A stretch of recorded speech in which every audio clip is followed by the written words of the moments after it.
చేరావంటే వెన్న ముద్దై పోదా వజ్రం.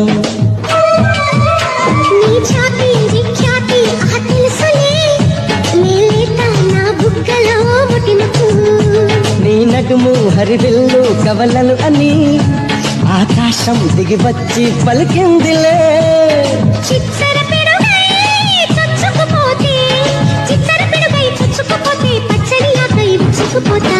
తన నా నెమలి కన్నోడా నన్ను నమిలే చూపోడా.